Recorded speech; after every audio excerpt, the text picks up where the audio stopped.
Hey everybody, welcome back to theclinicaltrialsguru.com. Again, it's theclinicaltrialsguru.com. Thank you for watching. If you're new, first of all, welcome.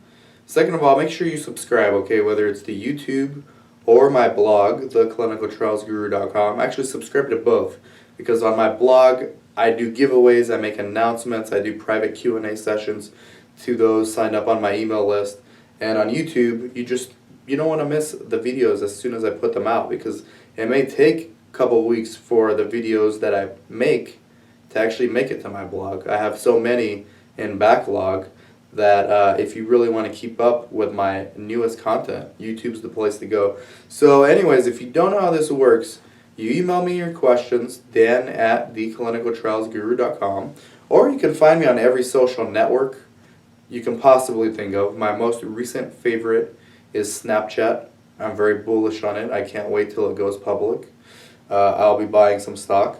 But anyways, today's question is simple, and it's going to be short, but it's important because a lot of people out there get confused by the terminology in this industry.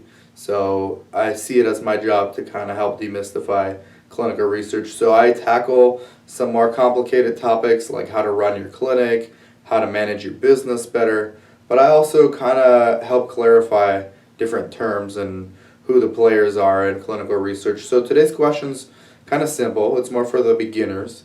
It says, what is the difference between a sponsor and a CRO? Who pays for the research? And can anybody contract the CRO for research as long as he/she can afford it? So very good question, actually, and thank you for it. So a sponsor is exactly what it sounds like. They sponsor the study. A sponsor may or may not choose to use a CRO, which is a clinical research organization or a contract research organization. Basically, what a CRO does is they're the middleman between the sponsor and the research sites. Now, most sponsors choose to use CROs. There are still some that don't. They do the monitoring of data and the monitoring of sites, which I'm going to talk about in a little bit, themselves. But most, and I would say like 90%, use contract CROs because the sponsor specialty is in creating the drug and developing new products, better treatments, maybe even cures. Their expertise is not necessarily in managing clinical trials and submitting studies to the FDA for review. That's where a CRO comes in. A CRO helps the sponsor write the protocol, helps the sponsor submit the data to the FDA, monitors the sites throughout the study, and there's different monitoring strategies now. One is risk-based monitoring. There's also remote monitoring, but we don't need to get into all that now. I've done tons of videos on that in the past. A CRO usually also have a medical monitor, so someone that the research sites can call when they have a question about a particular study participant, or they may be requesting a waiver for a particular study participant to actually be allowed to get into the study. Usually, if sponsors have a CRO, they will have the CRO handle all communications with the site.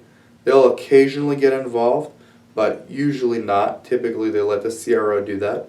The CRO also hires their own CRAs, clinical research associates, to go out and monitor the sites. So basically they go out and make sure that the sites are following good clinical practice and are following the protocol. And as we've seen recently in my last video, which got pretty popular, CROs are now, in 2015, starting to get more and more involved with recruiting study participants. They don't do it directly themselves, but they have new positions now called clinical trial educators. I've talked about this before. Clinical trial educator will work side by side with the site to help them find sources for study participant referrals. So that's the difference between a sponsor and a CRO. Now, who can pay for a CRO? Anybody who has a trial. You could be a biotech, you could be an academic institution, although you may or may not want to contract with a CRO if you're an academic institution. And I think that was your question, right? Basically, can anyone, who pays for the research, and can anybody contract CRO for research as long as they can afford it? Yes.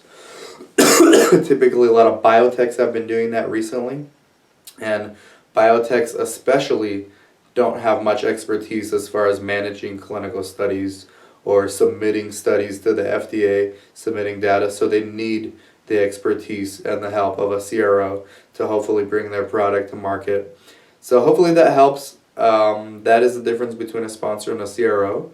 Thanks for asking the question. Thanks for watching. And keep your questions coming. Dan at theclinicaltrialsguru.com. Take care. Yeah.